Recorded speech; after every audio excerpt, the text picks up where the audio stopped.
Hello student, এইখন ভিডিঅ'ত মই ক্লাস 10 অৰ ফাৰ্ষ্ট ফ্লাইট ইংৰাজী কিতাপখনৰ Nelson Mandela long walk to freedom এইখন চেপ্টাৰ পঢ়াইছো আৰু এইখন চেপ্টাৰৰ সেকেন্ড পাৰ্টখন ইয়াত মই পঢ়াইছো চেপ্টাৰখন যেটো খুবেই দীঘল হয় সেই কাৰণে মই দুটা পাৰ্টত ভাগ কৰিছো পাৰ্ট 1 এণ্ড পাৰ্ট 2 পাৰ্ট 1 খিনি মই অলৰেডি পঢ়াই দিছো তোমালোকে চাই লবা আৰু এইখন হল পাৰ্ট 2 আৰু এইখন ভিডিঅ'ৰ শেষত তোমালোকে পাৰ্ট 1 খিনি পাই যাবা তাতো চাব পাৰিবা নহলে এইখন ভিডিঅ'ৰ ডেসক্ৰিপচনত মই পাৰ্ট 1 ৰ লিংকটো দি দিছো তোমালোকে তাত যাইও চাব পাৰিবা তো যিয়ে নহওক মই এতিয়া পাৰ্ট 2 খিনি ষ্টাৰ্ট কৰিছো তোমালোকে মনোযোগ কৰি শুনিবলৈ চেষ্টা কৰিবা দেই আৰু লগতে মই তোমালোকক কৈ দিছো যদি তোমালোকে সঁচাকৈ ভিডিঅ'খনৰ পৰা উপকৃত হোৱা তেনেহলে লাইক শেয়াৰ আৰু সাবস্ক্ৰাইব কৰিবলৈ নাপাহৰিবা দেই তেনেহলে মই এতিয়া ষ্টাৰ্ট কৰিছো just concentrate on it The policy of apartheid created a deep and lasting wound in my country and my people. Wound শব্দটো অৰ্থ হৈছে আঘাত তো নেলসন মেণ্ডেলা ইয়াত কৈছে যে মোৰ দেশখনক লগতে মোৰ দেশত থকা জনসাধাৰণক এপাৰ্থেইডৰ যেটো পলিসি আছে অৰ্থাৎ নীতি নিয়ম আছে সেইখিনিয়ে যথেষ্ট গভীৰ আৰু দীঘলীয়া সময়ৰ বাবে আঘাত কৰিছে বা প্ৰভাৱ পেলাইছে All of us will spend many years, if not generations, recovering from that profound hurt. Profound শব্দটো অৰ্থ হৈছে deep and strong অৰ্থাৎ অত্যন্ত গভীৰ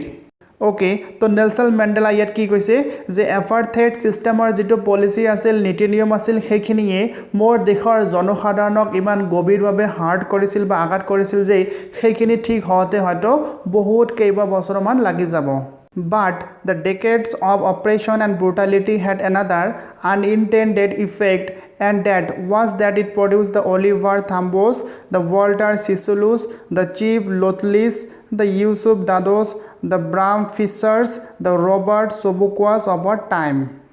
Unintended শব্দটো অৰ্থ হৈছে অপ্ৰত্যাশিত brutality শব্দটো অৰ্থ হৈছে নিষ্ঠুৰতা oppression means অত্যাচাৰ বা নিৰ্দয় ব্যৱহাৰ and decade means 10 বছৰ আৰু decades শব্দটো অৰ্থ হৈছে 10 বছৰ ধৰি তো ইয়াত আমি কি বুজিব পাৰিলো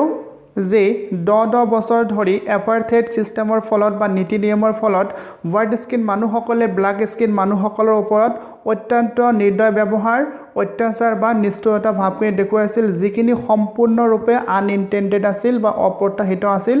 যিখিনিয়ে এপাৰ্থেইড সিস্টেমৰ বিৰুদ্ধে কেইজনমান মহান ব্যক্তিৰ জন্ম দিছিল সেই সকল হল এই সকল ব্যক্তিয়ে যিসকলে এই এপাৰ্থেইড সিস্টেমৰ বিৰুদ্ধে যুদ্ধ চলাই গৈছিল men of such extraordinary courage wisdom and generosity that their like may never be known again অৰ্থাৎ এই সকল মানুহ ইমান সাহসিকতাৰে জ্ঞানীৰে বুদ্ধি সহকাৰে আৰু উদাৰতা ভাৱেৰে যুদ্ধখিনি কৰি গৈছিল যে হিয়তৰ নিচিনা মানুহ হয়তো আমি কেতিয়াও আৰু পাব নোৱাৰিম Perhaps it requires such depths of oppression to create such heights of character. তো ইয়াত আমি কি বুজিব পাৰিলো যে অলপ আগতে যি সকল আমি মহান ব্যক্তি পাই আহিলো সেই সকলক সন্মুখত ৰাখি পেলাই মেণ্ডেলাই কৈছে যে যদি অত্যাচাৰ বা নিৰ্দয় ব্যৱহাৰখিনি সীমা অতিক্ৰম কৰি যায় তেনেহলে তেনেকুৱা ধৰণৰ মহান ব্যক্তিৰ জন্ম হোৱাটো অতিকৈ স্বাভাৱিক বা জন্মৰ অতিকৈ প্ৰয়োজন My country is rich in the minerals and gems that lie beneath its soil, but I have always known that its greatest wealth is its people, finer and truer than the purest diamonds. Beneath শব্দটো অৰ্থ হৈছে under বা তলত আৰু gems means ৰত্ন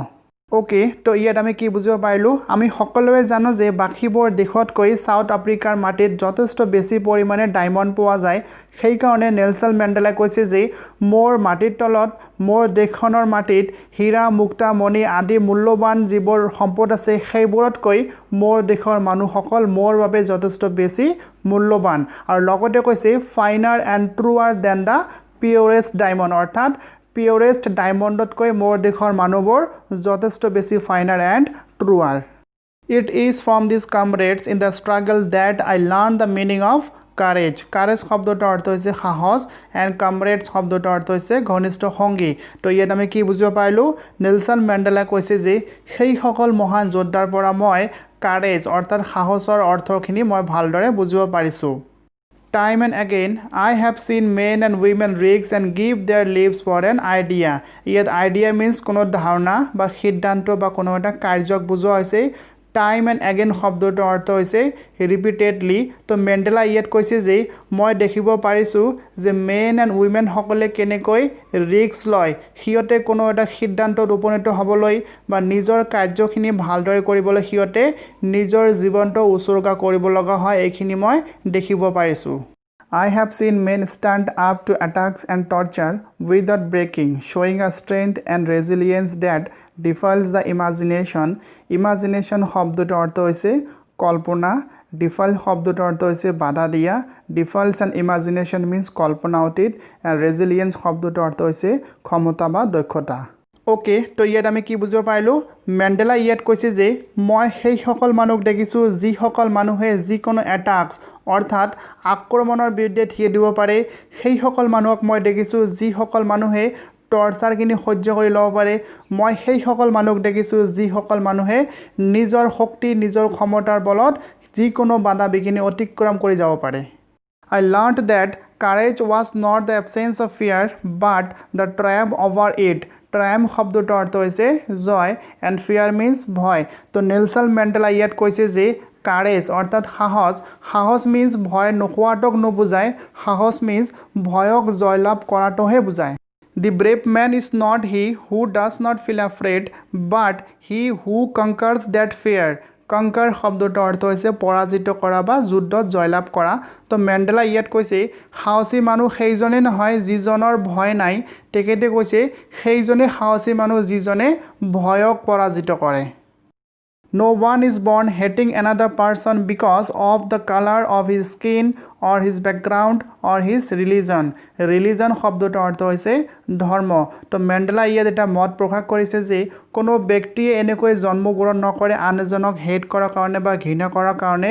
যে সেই মানুহজনৰ স্কিনৰ কালাৰটো কেনেকুৱা, ব্লেক নে হোৱাইট, বা সেই মানুহজনৰ বেকগ্ৰাউণ্ডটো কি ধনী নে দুখীয়া, বা সেই মানুহজনৰ কি ধৰ্ম হিন্দু নে মুছলিম নে বাকীবোৰ, সেইবোৰ দেখি পেলাই হেটিং কৰাৰ কাৰণে কোনো মানুহেই জন্মগ্ৰহণ নকৰে। People must learn to hate and if they can learn to hate they can be taught to love for love comes more naturally to the human heart than its opposite. Okay, তো ইয়াত আমি কি বুজিব পাৰিলোঁ? Nelson Mandela ইয়াত কৈছে যে মানুহসকলে যদি হেট কৰাটো শিকি ল'ব পাৰে, সিহঁতে যদি জানে যে কেনেকৈ হেট কৰিব লাগে শিকিব পাৰে, তেনেহ'লে সিহঁতক লাভ কৰাটো শিকাই দিব পৰা যাব। কাৰণ লাভ হ'ল নেচাৰেল বস্তু, সেইটো জন্মৰ পৰাহে মানুহৰ অন্তৰত ইম্প'জ কৰা থাকে, গতিকে সিহঁতক লাভ কৰাটো শিকাই দিব পৰা যাব। Even in the grimmest times in prison, when my comrades and I were pushed to our limits, I would see a glimmer of humanity in one of the guards, perhaps just for a second, but it was enough to reassure me and keep me going. Pushed to our limits অৰ্থাৎ ধৈৰ্য বা শৌৰ্যৰ শেষ সীমালৈ, আৰু গ্ৰিমেষ্ট শব্দটোৰ অৰ্থ হৈছে toughest. তো ইয়াত মেণ্ডেলাই কৈছে যে মই আৰু মোৰ কমৰেডছ অৰ্থাৎ মোৰ ঘনিষ্ঠ সংগীসকল যেতিয়া আমি জেলত আছিলোঁ তেতিয়া আমাক ইমান টৰ্চাৰ কৰিছিল যে সেইটো আমাৰ শৌৰ্যৰ শেষ সীমালৈকে আছিল। আৰু লগতে মেণ্ডেলাই কৈছিল যে আমালোকৰ এনেকুৱা টৰ্চাৰ বা দুৰৱস্থা দেখি পেলাই তাত থকা এজন গাৰ্ডৰ যিখিনি সহানুভূতি মই দেখিছিলোঁ বা সেই গাৰ্ডৰ যিখিনি হিউমেনিটি মনুষ্যত্ব ভাৱ আছিল সেইখিনি দেখি পেলাই মোৰ মনত সাহস বা কাৰেজখিনি জন্মিছিল, যাৰ ফলত মই মোৰ জীৱনটো আগুৱাই লৈ যাবলৈ শক্তি পাইছিলোঁ। Man's goodness is a flame that can be hidden but never extinguished. Extinguish শব্দটোৰ অৰ্থ হৈছে নুমাই দিয়া, hidden শব্দটোৰ অৰ্থ হৈছে লুকাই ৰখা, flame means জুই শিকা। তো মেণ্ডেলা ইয়াত কৈছে যে মানুহৰ সততা বা মানুহৰ যিখিনি ভাল মনোভাৱ আছে সেইখিনি এডাল জুই শিকাৰ নিচিনা, কিন্তু সেইটোক আমি লুকাই ৰাখিব পাৰোঁ, বাট সেইটো কেতিয়াও আমি নুমাই দিব নোৱাৰোঁ। In life, every man has twin obligations to his family, to his parents, to his wife and children, and he has an obligation to his people, his community, his country. Obligation শব্দটোৰ অৰ্থ হৈছে duty. Okay, তো ইয়াত আমি কি বুজিব পাৰিলোঁ? Mandela ইয়াত কৈছে যে প্ৰতিজন মানুহৰ দুটাকৈ দায়িত্ব থাকে বা কৰ্তব্য থাকে। এটা হ'ল নিজৰ ফেমিলিৰ প্ৰতি, নিজৰ মা দেউতা, নিজৰ ঘৈণীয়েক বা নিজৰ ল'ৰা ছোৱালীৰ প্ৰতি, আৰু আন এটা অব্লিগেশ্যন হ'ল নিজৰ দেশৰ প্ৰতি বা নিজৰ দেশত থকা জনসাধাৰণৰ প্ৰতি। In a civil and human society, each man is able to fulfill those obligations according to his own inclinations and abilities. Ability শব্দটোৰ অৰ্থ হৈছে দক্ষতা and inclinations means desire অৰ্থাৎ অনুৰাগ বা ইচ্ছা। ওকে, তো ইয়াত আমি কি বুজিব পাৰিলোঁ যে এইখন সমাজত থকা প্ৰতিজন মানুহে নিজৰ ইচ্ছা, অনুৰাগ বা দক্ষতা হিচাপে নিজৰ নিজৰ দায়িত্বখিনি সম্পূৰ্ণৰূপে পৰিপূৰ্ণ কৰিব পাৰে।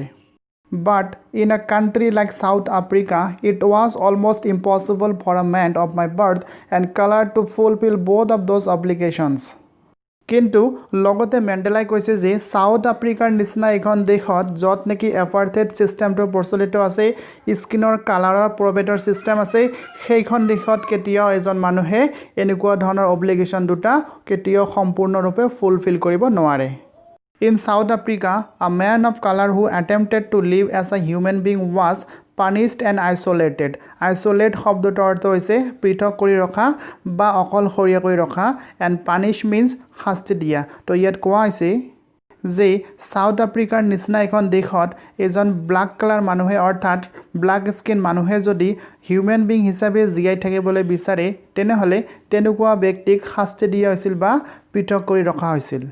In South Africa, a man who tried to fulfill his duty to his people was inevitably ripped from his family and his home and was forced to live a life apart, a twilight existence of secrecy and rebellion. Rebellion শব্দটোৰ অৰ্থ হৈছে বিৰোধিতা বা বিদ্ৰোহ, secrecy means গোপনতা,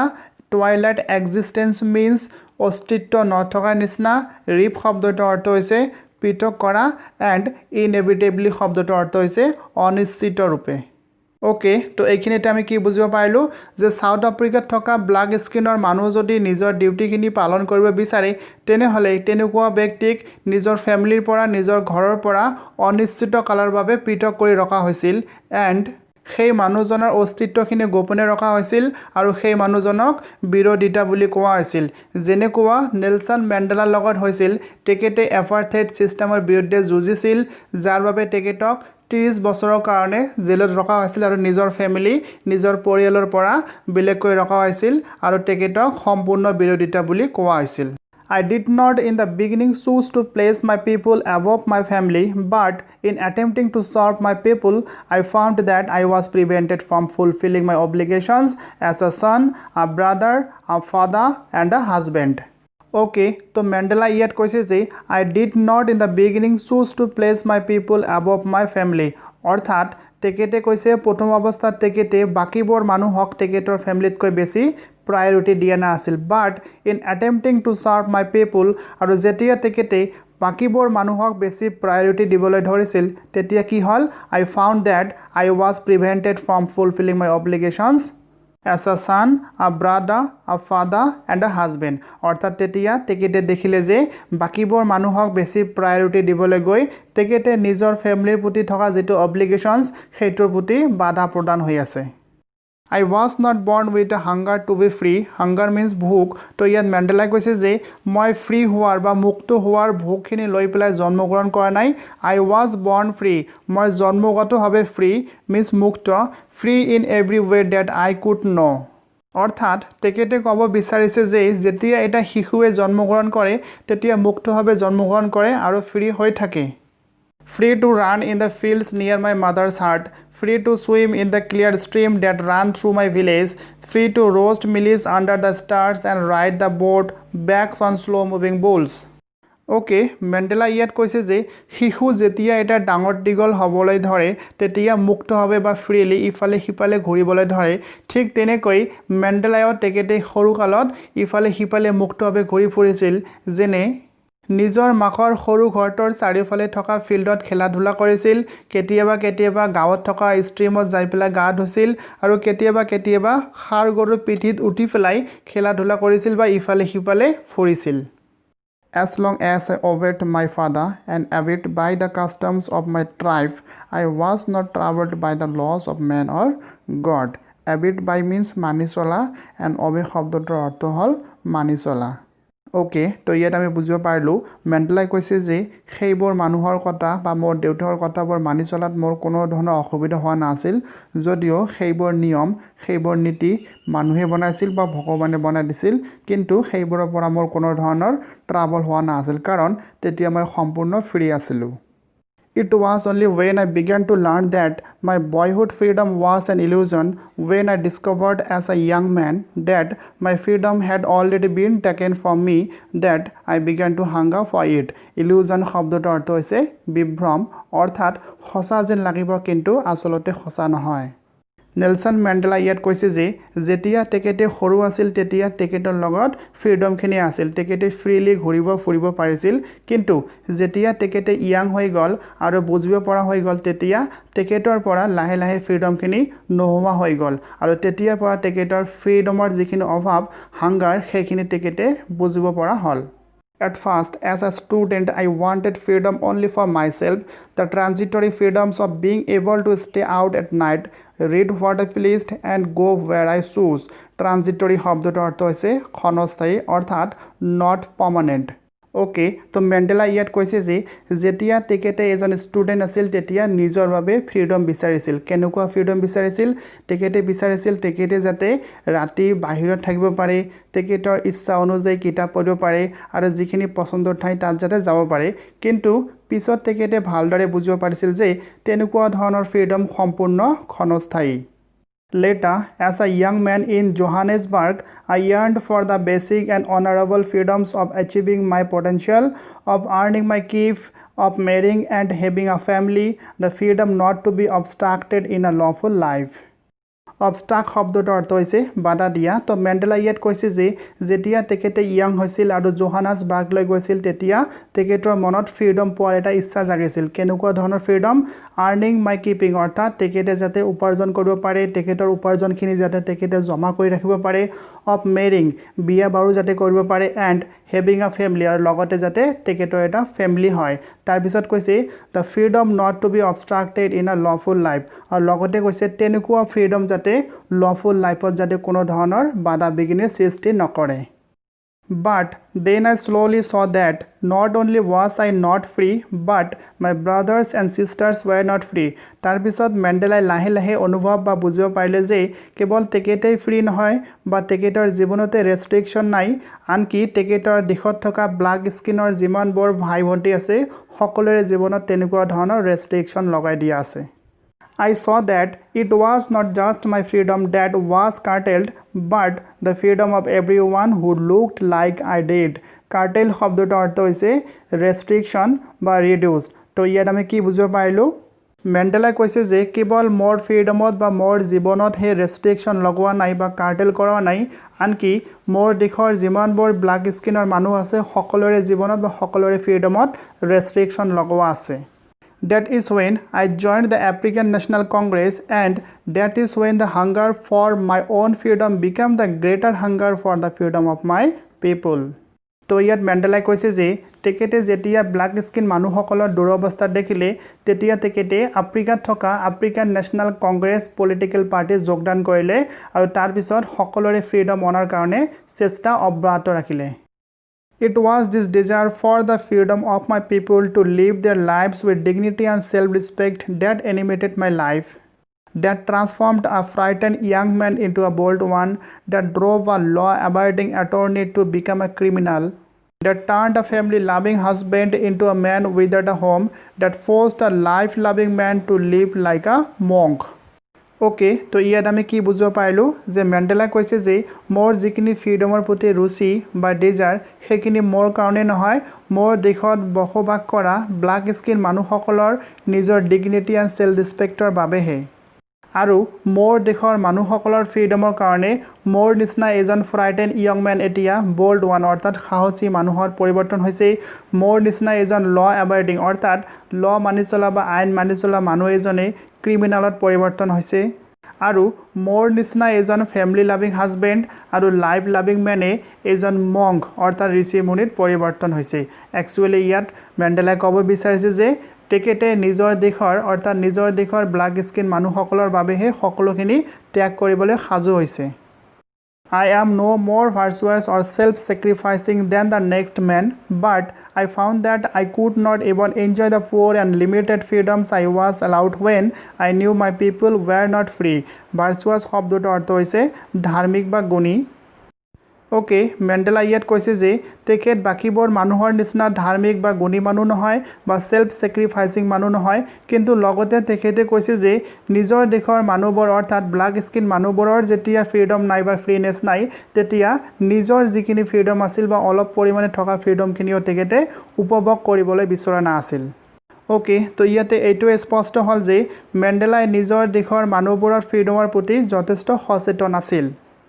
Freedom is indivisible. The chains on any one of my people were the chains on all of them. The chains on all of my people were the chains on me. Indivisible শব্দটো অর্থ হৈছে অবিভাজনীয় আৰু chain দি ইয়াত বুজোৱা হৈছে বন্দী হৈ থকা অৰ্থাৎ বন্দী হোৱাটোকে চেইন বুলি কোৱা হৈছে ওকে তো এইখিনিতে কি স্পষ্ট হল মেন্ডেলা কৈছে যে ফ্ৰীডম ইজ ইনডিভাইজিবল অৰ্থাৎ ফ্ৰীডম বিভাজনীয় নহয় তেখেতে কৈছে যে মোৰ দেশৰ যিকোনো মানুহক যদি বন্দী কৰি ৰখা হয় সেই বন্দীটো মোক নিজকে কৰা হয় বুলি মই ভাবো এইখিনিতে মেন্ডেলাই যে নিজৰ দেশৰ মানুহসকলক ইমান বেছিকৈ ভাল পাইছিল মৰম কৰিছিল সেইখিনি স্পষ্টকৈ আমালোকক বুজাই দিছে I knew that the oppressor must be liberated just as surely as the oppressed অপ্ৰেছৰ কোন হয় যিসকল মানুহে আনৰ ওপৰত অন্যায় অত্যাচাৰ কৰে কিন্তু ইয়াত হোৱাইট স্কিন মানুহসকলক বুজোৱাইছে আৰু অপ্ৰেছড কোন হয় যিসকল মানুহৰ ওপৰত অন্যায় অত্যাচাৰ কৰা হয় আৰু ইয়াত ব্ল্যাক স্কিন মানুহসকলক বুজোৱা হৈছে ওকে তো মেন্ডেলা ইয়াত কৈছে যে যিসকল মানুহৰ ওপৰত অন্যায় অত্যাচাৰ কৰা হয় সেই সকল মানুহক লিবাৰেট কৰা উচিত অৰ্থাৎ স্বাধীনতা দিয়া উচিত মুক্ত কৰা উচিত বা আবদ্ধৰ পৰা মুক্তি দিয়া উচিত ঠিক তেনেকৈ যিসকল মানুহে আনৰ ওপৰত অন্যায় অত্যাচাৰ কৰে হিয়তৰ মনৰ পৰা অন্যায় অত্যাচাৰ কৰা বেয়া ভাৱখিনিও লিবাৰেট কৰা উচিত বা মুক্তি দিয়া উচিত A man who takes away another man's freedom is a prisoner of hatred. He is locked behind the bars of prejudice and narrow-mindedness. Narrow-mindedness শব্দটোৰ অৰ্থ হৈছে সংকীৰ্ণ মনোভাৱৰ বা তুচ্ছ মনোভাৱৰ prejudice শব্দটোৰ অৰ্থ হৈছে কুসংস্কাৰ আৰু hatred শব্দটোৰ অৰ্থ হৈছে শত্ৰুতা বা ঘৃণা ওকে তো মেন্ডেলা ইয়াত কি কৈছে যিজন মানুহে আনৰ ফ্ৰীডমখিনি কাঢ়ি লয় সেই মানুহজন সদায় ঘৃণাৰ পাত্ৰ হৈ থাকে আৰু সেই মানুহজন কুসংস্কাৰ আৰু তুচ্ছ মনোবৃত্তিৰ বন্ধনত বান্ধন হৈ থাকে I am not truly free if I am taking away someone else's freedom just as surely as I am not free when my freedom is taken from me তো মেন্ডেলা ইয়াত কৈছে যে যদি মই কোনোবা এজন মানুহৰ ফ্ৰীডমখিনি ছিঙি লওঁ তেনেহলে সেই মানুহজনৰ লগত মোকো ফ্ৰীডম নথকা বুলি কোৱা হ'ব আৰু ঠিক তেনেকৈ যদি কোনোবা এজনে মোৰ ফ্ৰীডমখিনি ছিঙি লয় তেনেহলে আমি দুজনে ফ্ৰীডম নোহোৱা বুলি কোৱা হ'ব তো মেন্ডেলা ইয়াত এটা কথাই ক'ব বিচাৰিছে যে যিজন মানুহৰ ফ্ৰীডমখিনি ছিঙি লোৱা হয় বা যিজনে ছিঙি লয় সেই দুজনে একে অৰ্থাৎ not free The oppressed and the oppressor alike are robbed of their humanity. Humanity শব্দটো অৰ্থ হৈছে মানৱতা rob শব্দটো অৰ্থ হৈছে বলপূৰ্বকভাৱে কাঢ়ি লোৱা alike means সমানে oppressor means যিজনে অন্যায় অত্যাচাৰ কৰে and oppress means যিজনৰ ওপৰত অন্যায় অত্যাচাৰ কৰা হয় ওকে তো মেন্ডেলা ইয়াত কৈছে যে oppressor আৰু oppressed দুজনে এজনে আনজনৰ পৰা মানৱতাখিনি কাঢ়ি লোৱাকে বুজায় ওকে তো চ্যাপ্টাৰখন ইয়াতে সমাপ্ত হল চ্যাপ্টাৰখনৰ পৰা আমি যথেষ্ট জ্ঞান অৰ্জন কৰিছো বা শিক্ষা লাভ কৰিছো যেনে আমি আনজনৰ পৰা স্বাধীনতা কেতিয়াও কাঢ়ি লোৱা উচিত নহয় নিজে স্বাধীন হৈ থাকিব লাগে আৰু বেলেগক স্বাধীনতা দিব লাগে এজনে আনজনৰ লগত মিলিজুলি থাকিব লাগে তো যিয়ে নহওক মই ইয়াতে সমাপ্ত কৰিলো আৰু যদি তোমালোকে ভিডিওটোৰ পৰা উপকৃত হৈছা তেনেহলে নিশ্চয় লাইক শেয়াৰ আৰু সাবস্ক্ৰাইব কৰিবা তো তেনেহলে আজি এইখিনিয়ে ধন্যবাদ হ্যাভ আ গুড ডে